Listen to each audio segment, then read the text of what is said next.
CPM അതിരൂക്ഷ വിമർശനവുമായി മുസ്ലിം league സംസ്ഥാന അധ്യക്ഷൻ പാണക്കാട് സാദിഖ് അലി ശിഹാബ് തങ്ങൾ. CPIM മുസ്ലിം വിരുദ്ധ പ്രചാരണം BJPക്ക് ഗുണം ചെയ്തു, സമസ്തയെ രാഷ്ട്രീയത്തിലേക്ക് വലിച്ചിഴയ്ക്കാൻ നീക്കം നടത്തിയെന്നും ലീഗ് മുഖപത്രമായ ചന്ദ്രികയിൽ പ്രസിദ്ധീകരിച്ച അഭിമുഖത്തിൽ സാദിഖ് അലി ശിഹാബ് തങ്ങൾ വിമർശിച്ചു.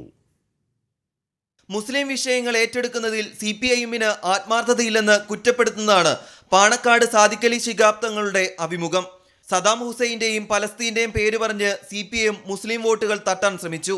എന്നാൽ ഏക സിവിൽ കോഡും മുത്തലാഖ് നിരോധനവും ലവ് ജിഹാദും ആദ്യം കേട്ടത് CPIMൽ നിന്നാണെന്ന് തങ്ങൾ ആരോപിക്കുന്നു. കേരളത്തിൽ സച്ചാർ കമ്മിറ്റി റിപ്പോർട്ട് അട്ടിമറിച്ചെന്നും വിമർശനം. രാഷ്ട്രീയം പറയാനില്ലെങ്കിൽ പല കുതന്ത്രങ്ങളും CPIM പുറത്തെടുക്കാറുണ്ട്. കോഴിക്കോട്ടെ കരീംക പ്രയോഗവും വടകരയിലെ കാഫിർ സ്ക്രീൻഷോട്ടും ഉദാഹരണങ്ങളായി തങ്ങൾ ചൂണ്ടിക്കാട്ടുന്നു. CPIM വിതയ്ക്കുന്നത് BJPയാണ് കൊയ്യുന്നതെന്നും സാദിഖ് അലി തങ്ങൾ കുറ്റപ്പെടുത്തി. സമസ്തയെ രാഷ്ട്രീയത്തിലേക്ക് വലിച്ചിഴയ്ക്കാൻ CPIM നീക്കം നടത്തി. ലീഗ് സമസ്ത ബന്ധം CPIM പഠിക്കണമെന്നും സാദിഖ് അലി തങ്ങൾ പറയുന്നു.